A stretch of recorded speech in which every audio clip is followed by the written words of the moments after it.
Hello everyone and welcome to another video. Now Battlefield 6 seems to fall into the rare category of 2025 PC games that actually run well on modest hardware. Even the suggested minimum requirements are relatively tame for a new release, but we've been fooled by these before. One specific hardware configuration that stands out to me under the minimum spec tab is the i5-8400 and Intel Arc A380, a 6-core CPU with no hyperthreading and a graphics card that came off worse than a GTX 1650 in some reviews at launch. How bad could it be? This is probably the worst combination of parts listed here, to be honest, but even so, it is just about enough for the stated 1080p 30fps experience at native resolution.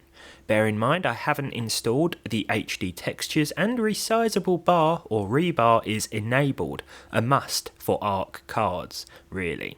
Using any ARC card with a CPU that doesn't support rebar will give you worse gaming results most of the time, and we've covered this before. The Arc A380 is an entry-level GPU, but it does have 6 gigs of VRAM, most of which is utilised even with the lowest settings. It also says 55 gigs of storage is needed as opposed to the 90 gigs listed under the recommended specs tab, presumably because this is the size without the HD textures.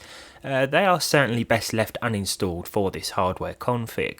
Now, around 30 FPS probably isn't ideal for most people when it comes to a fast-paced online multiplayer shooter like this.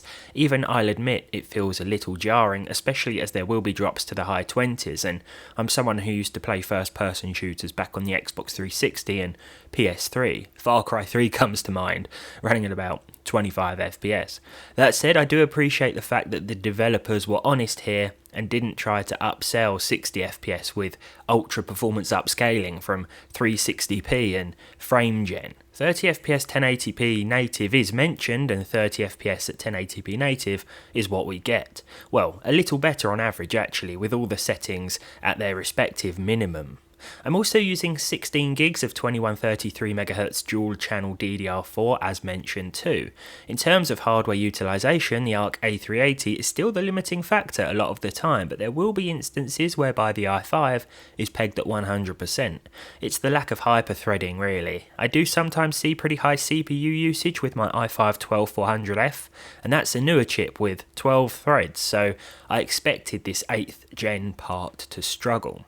The suggested AMD alternative is a Ryzen 2600, which does have 12 threads, so I expect that to do a bit better and offer up some breathing room. The i5 here is okay, but it's best to not have anything running in the background, so don't even think about alt-tabbing out to Chrome or trying to record with OBS in the background.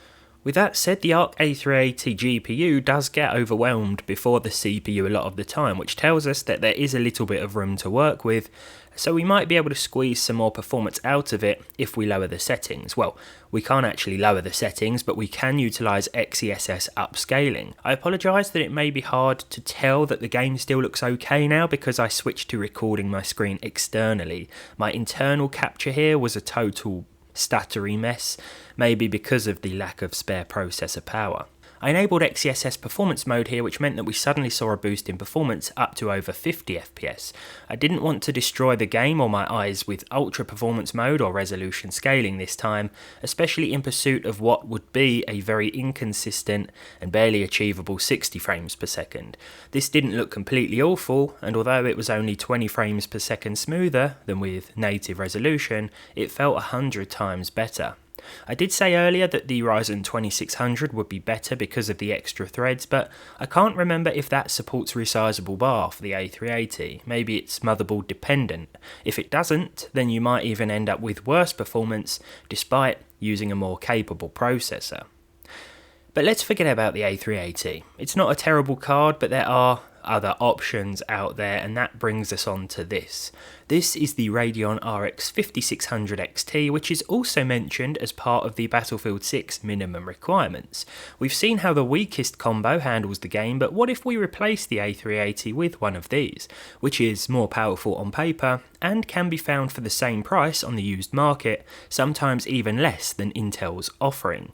I've kept the settings at their lowest, but we're back up to native resolution again here, this time with FSR native AA. Now at this point, the i5-8400 is definitely going to be the limitation. It's sitting at like 99-100% usage basically all of the time now. Even so, it turns out that this 6-core Socket 1151 CPU still had more to give, because this time around we were seeing at least 60 FPS from this configuration.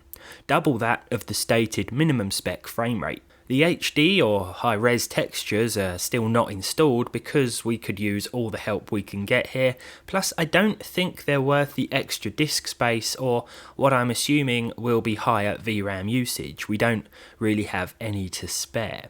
It's almost like the 5600 XT shouldn't be in the same minimum spec category as the A380. It's probably safe to say the suggested Nvidia card, the RTX 2060, shouldn't either. It's like a whole other performance tier up. Maybe there should be a separate performance tier. You know, like the A380 is like rock bottom and the 5600 and 2060 are minimum. If you have a 5600 XT, but an even better processor than I'm using here, then you should expect even higher frame rates and frame times, as the GPU isn't often fully utilised according to the on-screen display. The CPU is just too much of a limitation. Before we finish, I'd like to mention the variation in performance when it comes to maps, especially if you have an older processor like the 8400. In pairing with the 5600 XT here, we're getting just over 80 FPS in the new Sobek City map. This is pretty large, pretty open, and that's great for our CPU usage. It's less of a strain. When we switch to a smaller map where there's likely to be more going on within a confined area, then we do see significant FPS loss. Now interestingly, we still saw an average of at least 60, just about I think, but we were getting a less consistent experience as shown by the aforementioned 1 and 0.1% figures. In cases where we see a constant CPU bottleneck like this, there's no benefit from enabling upscaling. It won't help with performance because we're still running into the aforementioned CPU limitation before anything else, and to be honest, I don't think there's any point in enabling frame gen either. We covered this previously, and with inconsistent performance, it just makes the game feel horrible. You all know I'm not a fan of it anyway, to be honest. Now overall, I'm pretty happy with the developer stated minimum specs. I wouldn't necessarily recommend playing with an ARC A380 for reasons that you've witnessed today. As for the i5-8400, there will be some frame drops here, and I wouldn't recommend going out and buying or building an 8th gen Intel machine in 2025, or later if you're watching this video at some point in the future.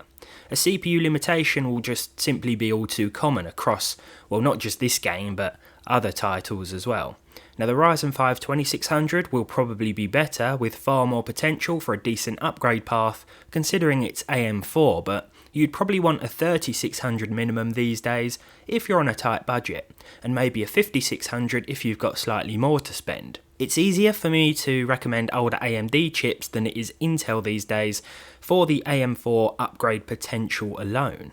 I decided to go with the weaker of the two CPUs for this video, as I thought it would be more challenging to hit a respectable frame rate in Battlefield 6 with this hardware, and I think I'm probably correct to assume that. As soon as I saw a CPU in the minimum spec section with a lack of hyperthreading, I had a feeling it wouldn't do that well, but honestly it did better than I thought. As always, let me know what you think down below though, as well as the hardware you're using to run this game, especially if it's lower end or entry level, because I'd love to hear how well it performs for you. As always, thank you for watching, and hopefully I'll see all of you in the next one.